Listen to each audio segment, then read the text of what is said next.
Everyone thought he was a weak orphan in a new world with E-rank skills, but he takes revenge on everyone by destroying them. Mimo was a troubled kid who got abused in his own house by his mother's new boyfriend after his father's death. The poor kid got beaten up every day while getting barely anything to eat as he cowered in the corner covering himself, while his horrible mother watched the television, ignoring her shouts of pain. He ended up growing up to be a lonely kid who was weak and didn't have any confidence. He wakes up from a nightmare of getting beaten up by his stepfather when he hears the bully of his class named Sho messing with a nice girl named Aya. He takes away her book and waves it around the air, making fun of her for reading girly novels, because this negative imbecile can't understand that a girl will read girly novels. Mimo imagines how, in a TV show, he would stop the bullying and win everyone's admiration. But he knows that in reality, no one on the bus cares, and if he stands up for her, his weak frame will only get him beaten up. Most popular students support Sho, while the others laugh along to avoid being targeted. The teacher is useless, asleep, as Sho relentlessly demands the girl's phone number. Before he realizes it, Mimo stands up, looking Sho in the eye, and tells him to leave Aya alone. Sho laughs, calling him a simp and weak, when suddenly Kiri, the most popular guy in class, tells Sho to give the book back. Sho obeys and returns the book to the girl, then moves on to bully another nerd, Yasu. Mimo questions why he stood up for Aya, an unusual act for him, but before he can dwell on it, everyone on the bus is transported to a different world. They are all utterly bewildered as they stand in a completely unknown place while a hot god stands atop a bridge and introduces herself as the goddess Visai.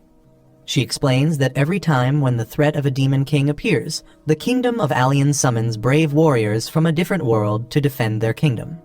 200 years ago, the demon king almost demolished their entire kingdom. But thanks to some heroes, the Demon King was soundly defeated and the entire demon army was destroyed. Unfortunately, the Demon King has gotten resurrected, which is why they have all been teleported to this world, to fight as the new heroes who will put an end to the Demon King. The students are utterly confused as they wonder whether they are dead, or is it some kind of a prank. Their teacher tells them to stay quiet and instructs them to hear what the goddess has to say. Mimo looks at the old architecture, the soldiers wearing armor and holding spear, and the goddess with the golden eyes, before pinching himself to check if he is dreaming. Kiri ends up speaking and asks the goddess what will happen if they don't cooperate with her, to which the goddess smiles and claims that she won't be able to send them back to their world.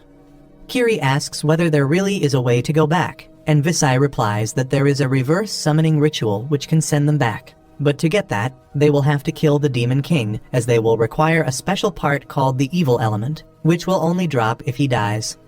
Sho screams at her for calling them to a new world without giving them a choice, and refuses to help. But Visai goes down on one knee, and begs them to help save her kingdom from destruction. Aya speaks up and tells the goddess that they are just humans who can't really do anything, but Visai promises that they have abilities that they had no idea about. Sho still thinks that all of this is a joke, so Visai decides to prove it, and calls forth a prisoner of war and a giant demon dog. She lets the giant demon dog loose, and it immediately lunges at the prisoner before killing him. Some of the girls are horrified at this and fall to their knees, while Visai looks at the demon before chanting a spell and completely blasting the monster into flames, removing it from existence. She calls the students forward and tells them that they are going to measure their latent abilities. One by one, all the students walk up to a crystal ball and check their abilities as it glows in different colors. After the nerds were through, Sho walks up to the crystal, and as soon as he puts his hand over the crystal, it starts glowing a bright red color. The goddess looks happy and claims that he has a rank skills. Finally, Kiri goes ahead, but as soon as he puts his hand over the ball, it starts glowing a bright golden before exploding. After that, Aya heads up, and even she turns out to be S rank, and after some more students, another girl walks up who turns out to be S rank. The guards are completely shocked, as Visai explains that even one S rank individual is considered extremely lucky, but to have 3 S ranked people is unreal. Finally, Mimi walks up to the Krista, but when he puts his hand over the ball, it starts glowing a dim purple color. The goddess doesn't even give him a second thought and tells the next person to come up. Mimo tries to ask what rank he is, but she completely ignores him, so he walks away, realizing that even in this world, he is going to stay a background character. After that, Yasu the nerd walks over to the crystal, who turns out to have a special dark ability inside of him, which another dark hero possessed a while ago and became the strongest. Finally, everyone checks their stats as the goddess tells them that they also have a personal ability which varies from person to person, before telling them that they have to perform a critical ritual now. She calls Mimo in the front, and he is immediately pushed by a guard. She sends him below in a dark pit and claims that Mimo is E-ranked, which is the lowest in the entire class. Historically, the E-ranked people have caused a lot of trouble, so they are usually killed. But since this time they got so many amazing heroes, she will give the E-ranker a chance to save his life, and he will be sent to the abandoned ruins, which is a dungeon far away where criminals and monsters are sent. She tells him that if he manages to survive, they will leave him alone and he will get the right to live, otherwise he can kiss his life goodbye. Mimo tries to argue, claiming that he can get better, but the goddess replies that he falls into the category of failure frame, which means that his stats are so low that even after training his ass off, he cannot get better. He gets pissed off and tells the goddess that he never chose to come here. He was summoned against his will and now is being disposed. But Kiri cuts him off and tells him that he is wasting everyone's time as the girls are already tired. While everyone agreed to him, Mimo falls to the ground, defeated, when Yasu walks up to him. Mimo remembers the time when he helped Yasu after he got bullied, but Yasu rejects him and tells him that an E-ranker should talk with more respect to their superiors. Mimo loses all hope as the goddess commences the ritual and throws a leather bag as his special item, which is completely useless. Aya tries to defend Mimo by saying that this is wrong. Frustrated beyond belief, he raises his arm and uses the paralyze spell at the goddess, who easily manages to block it, before calling Mimo a loser for even trying to hit her with his E-ranked skills. Kiri also tries his spell, which creates a huge fireball, as he claims that he was just checking by letting a small amount of mana in the spell. Everyone laughs at the power difference between a loser like Mimo and themselves, while Mimo simply puts his head down as tears fall down his cheeks. He remembers how his younger self used to cry, when suddenly his soul tells him to stop acting like a good person and show them the true nature of your heart, the nature that you have been trying to repress for so long. Mimo finally lets it all go as he looks up with hate-filled eyes and tells the goddess that she is a rotten hoe, and warns him to be ready for him if he ever comes back alive. He immediately gets transported into a dark cave where he tries to open his status but fails because of the low light. He pours some mana into the leather bag and the gem starts glowing, which he uses as a lantern as he moves through the cave. Suddenly he realizes that he has been walking on skeletons, which scares him. He wonders what could have killed all these people when a monster tries to attack him, which he barely dodges and starts running away. The monster starts chasing him while Mimo runs with all his might, thinking whether he should turn around and fight, but his heart knows that the level difference is so great that he will simply die the moment he stops. He starts crying out of fear and gets knocked to the ground because of a rock jutting out of the floor. He turns around to see his death in its face, while frustration over his life takes command of his body. Just as the monster was about to kill him, Mimo ends up trying a last-ditch effort to save his life and shoots the paralyze spell, which to his surprise actually petrifies the monster in place. He immediately gets up and starts running away, but soon he reaches the end of the cave where another bird demon walks up to him, with the raw intent of killing him. Mimo immediately raises his arm once again and uses the paralyze spell, which again freezes the enemy. He realizes that it wasn't a fluke and his spell actually works. But he starts feeling tired, so he opens his stats and notices that his mana was almost completely gone. He realizes that he has another skill left, so he tries to cast a poison spell on the monster, which works very well as the demon starts turning black and bleeding from its body. Mimo sits down on the cave floor wondering why his spells are being so effective against these demons when suddenly he hears something behind him. He turns around to see that the Minotaur demon has managed to break off the spell, and is ready to land the killing blow on Mimo. But this time, instead of running away, all the hatred for everyone who treated him badly comes back to him. And even after being completely depleted, he raises his arms towards the demon, determined that from now on he will kill to live his life, and challenges the demon to fight him, not knowing whether he will survive this time or not. His body quickly goes into a flight or fight mode, where he starts thinking about any way to escape this situation, while he gets completely surrounded by multiple monsters waiting to devour him. He wonders what will happen if he tries to use skills even though he doesn't have any mana as in the games he played. When a person did that, they ended up dying. He decides that he doesn't have any options as if he doesn't try. He is definitely getting killed. So he turns towards one of the monsters and uses his paralyze spell on it. The spell doesn't work, and the monster starts attacking him relentlessly, while he tries to dodge and back off. He realizes that using the same spell twice on a monster won't be very useful, when suddenly he notices that he has unlocked a new spell called Sleep. Just when the monster was about to flatten him into dirt, Mimo ends up using the Sleep spell on it, and to his surprise, the monster stops in its tracks and falls over to the ground, motionless.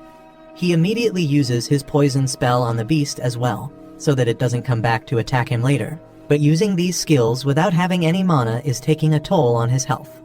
Before he could even make a plan, he notices that a huge horde of monsters is running towards him at full speed, while he wonders whether he has enough health to deal with all these monsters or not. He uses his magical bag as a flashbang, which blinds the monsters, after which he starts using his paralyze spell on all of them, stopping them immediately. He stands there wondering whether he should use poison spell on all of them as well, but realizes he doesn't have enough health for that.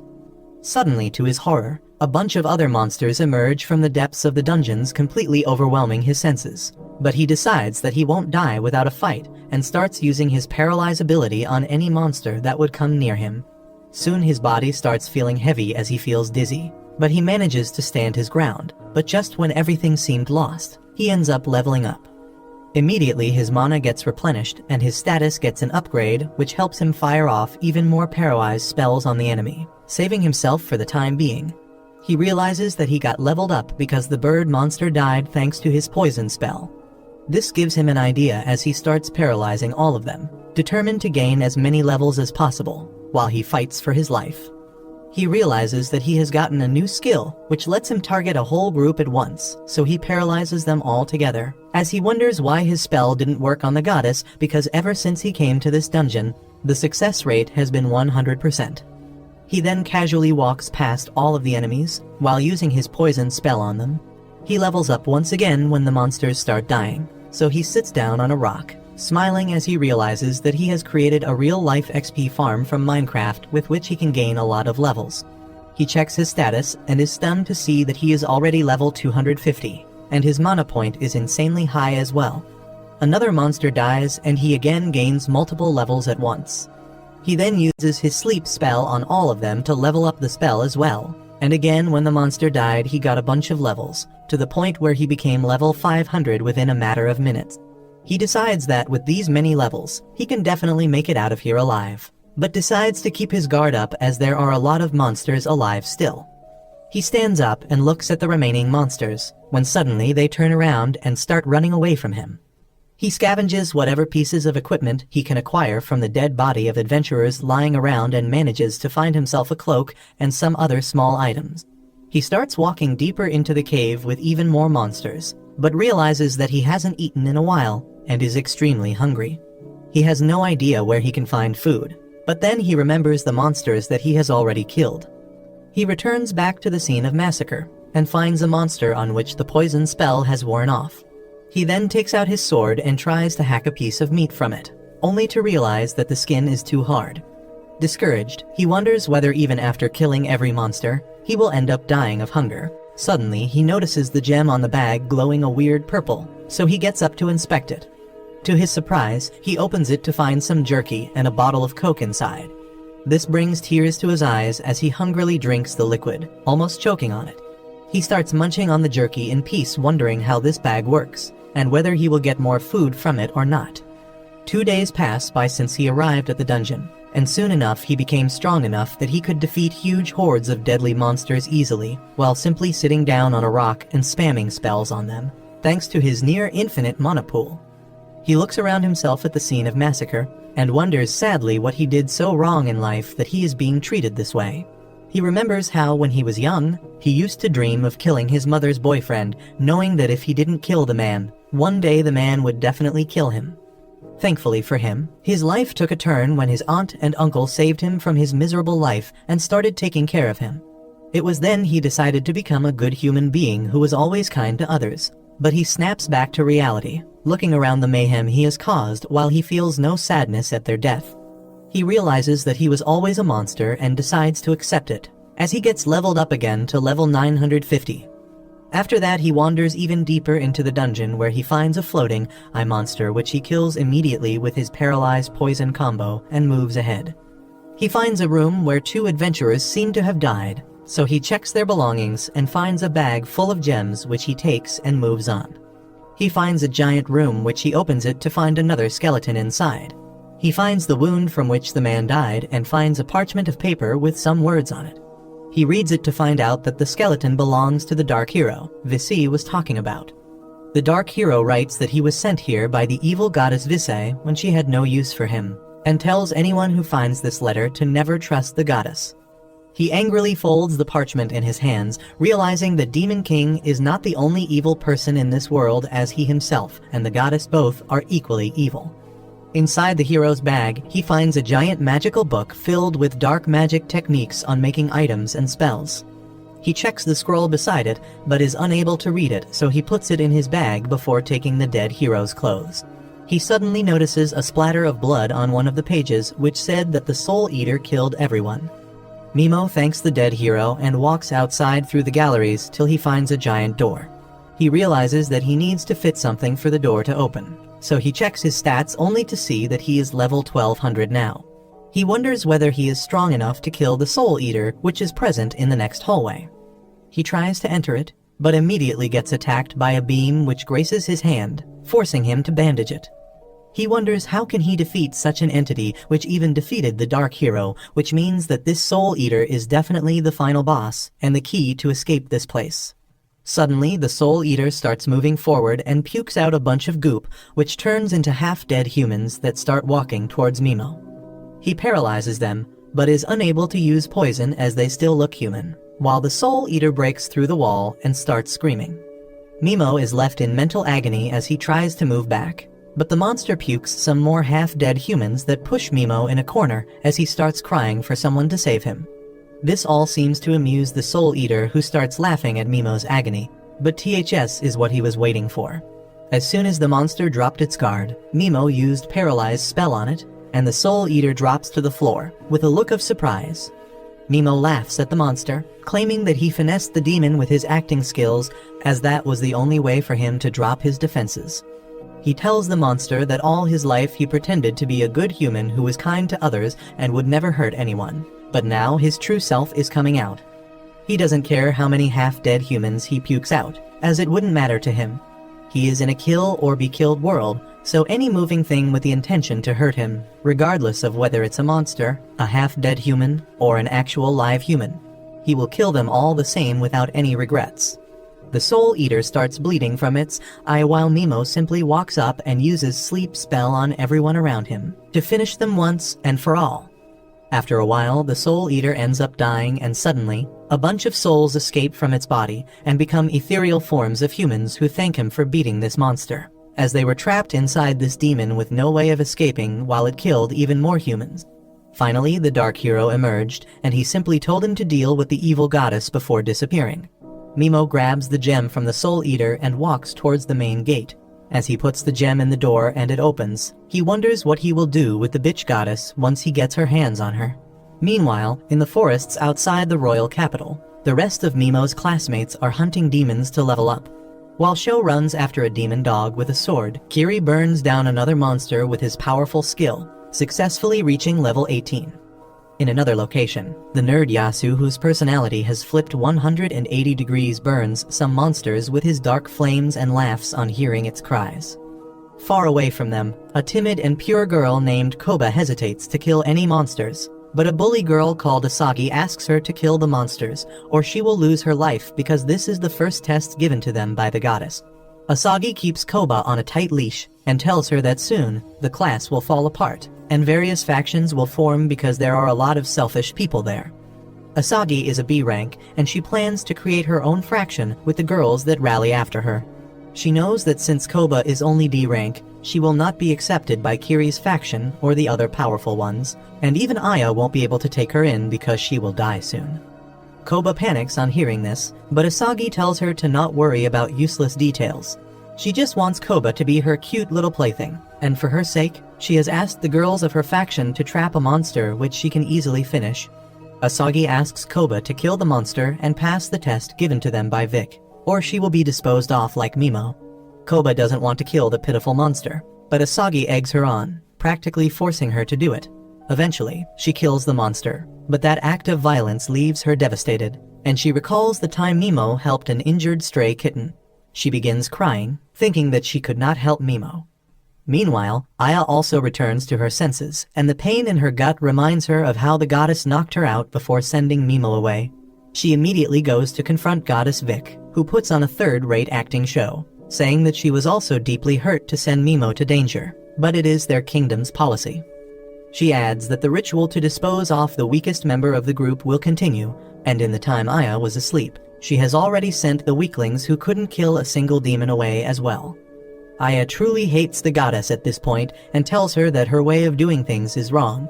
Vic just laughs it off, saying that everyone is entitled to have different opinions, but it doesn't mean that she will try to accommodate them. Aya then suggests that as an S-rank hero, she will work really hard and cover for those who cannot perform well enough. In return, she wants Vic to not banish them.